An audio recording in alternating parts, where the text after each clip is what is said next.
It never seems to fail. Every day we pick up our cell phones or our laptops and open up our favorite social media platform to only be flooded by all of these creative people building creative things. And if you're like me, at times you think to yourself, there's no way I could build that. I'm just not a creative person. Yeah, you were totally right. I did sound like a dramatic little dude, I told you. Well, hey, thanks, no problem. All right, what is going on, everyone? And welcome back to my messy ass shop. And if you're new to the channel, my name is Rob, and I'm typically building some sort of woodworking project or a home DIY project, really just anything I can build with my hands and feel like a creative person. And that is exactly what I wanted to talk about today, and that is creativity. So I'm in what I like to call a creative low. I've got an idea for a project, but I'm just struggling to come up with that design that I like, get that initial start, and just get those creative juices flowing. So I thought I would take a minute to explain a few things that I've learned along the way to help me grow as a creative person and get those creative juices flowing. So whether you're like myself and just at times you just don't feel capable of being creative, or maybe you're completely new to the hobby and you just don't know where to start or what projects to build. So stick around and let me share a few things that have helped me along the way. So it's totally true. At times, I feel like I cannot make or build something without creating 1,000 mistakes in the process. And although they always feel like major setbacks or they're points of frustration, it's those same mistakes that really help you grow as a creative person. And that's where I got the inspiration for this first tip, and that's embracing your mistakes. Now, I know it sounds super cheesy and it's something we probably always hear, but it's also the most undervalued tip that we can get. Now, if you take a look at all the inventions that we use in our day-to-day lives and see that they were created from making mistakes, it'll blow your mind. UK 92480 was renamed Viagra. There's no way that was a mistake. Now, there for a while, I feel like I was secretly trying to master the skill of not making a single mistake in my projects, but it always led me to the same place. And that was the feeling of failure and frustration. Now, it wasn't until I changed my mindset and to stop thinking about the amount of mistakes I would or would not make, but instead how I could be creative on covering up those mistakes or turning those same mistakes into focal points or features of that project that I truly grew as a creative person. You see, it's those missteps that give us a chance to refine our skill and to innovate. I started to realize that I was developing these universal skills that I could apply to my future projects or just life in general.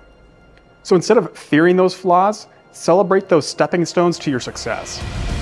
A big key to elevating your creativity is by establishing a routine. Now, the routine doesn't need to be anything complex. You don't have to challenge yourself to a new project every day or focus on creating the next best idea, but it can be something as simple as setting time aside to brainstorm.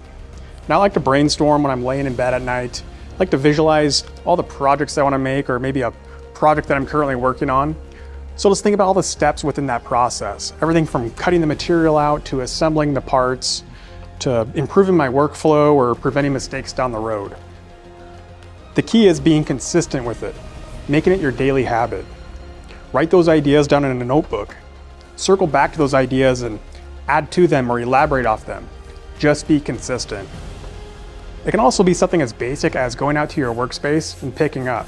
Sweep, organize your tools, work on brainless tasks.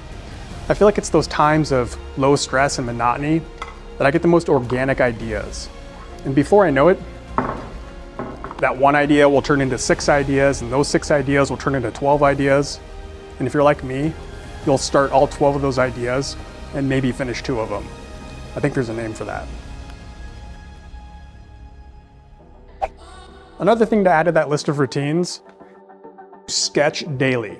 Now, sketching is a great way to get those creative juices flowing and take that list of ideas that you've maybe written down and start to visualize what it's gonna look like and change it up and kind of start to see it. Now, I'll be the first to admit, I cannot draw to save my life. But all of my projects start off with some sort of rough sketch, usually a shape and a handful of dimensions, and then I take it over to either SketchUp or Fusion 360. And that's where the real design process starts for me. And I still get a handful of people that always come back and say, well, all you need is pencil and paper and you can make whatever it is you want to make. And that is very true, but I just feel like with today's day and age, there are so many free 3D softwares out there that you can use to your advantage to help you design your projects. And I feel like if you're not using one or the other in some capacity, you're really missing out on a lot of the opportunity and avenues that they'll take you down. This is all about learning something new and expanding or growing as a person, and challenging yourself to a new software to help you open up another avenue for yourself is a great way to grow as a creative person. Now, without a doubt, my favorite step in this whole process is prototyping.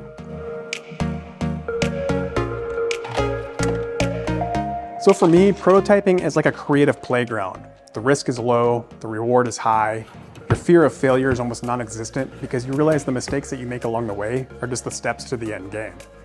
Now, it reminds me of a speech by Mark Rober and his theory that he calls the Super Mario effect. Now, if you're unfamiliar with it, the trick to learning more and having more success is finding the right way to frame the learning process. It's his idea of tricking the brain into completing a complex task or process that might otherwise feel out of reach by eliminating the fear of penalty. And that to me is exactly what prototyping is. It's tricking your brain into seeing the steps to get you from point A to point B and not focusing on the mistakes that you made along the way. And to me, that is why the power of prototyping can give you one of the greatest unfair advantages that one can have, and that's creativity. All right, so this video was completely out of the norm for myself and what I would typically upload to this channel.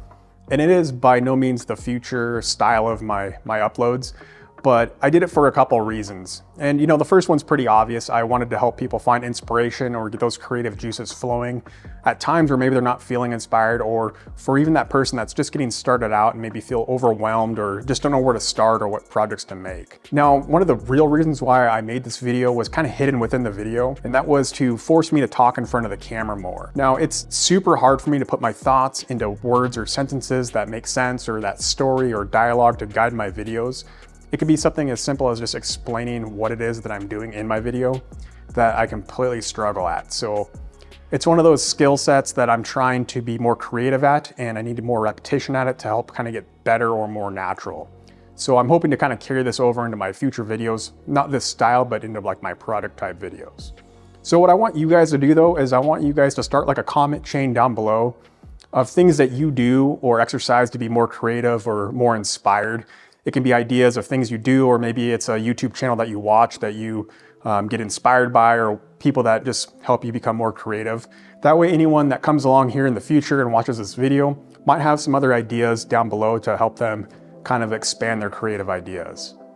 So before I get rambling on with a bunch of bullshit that doesn't make sense, I'm gonna end this video, but I wanna say thanks for watching, and I'll catch you guys on the next one.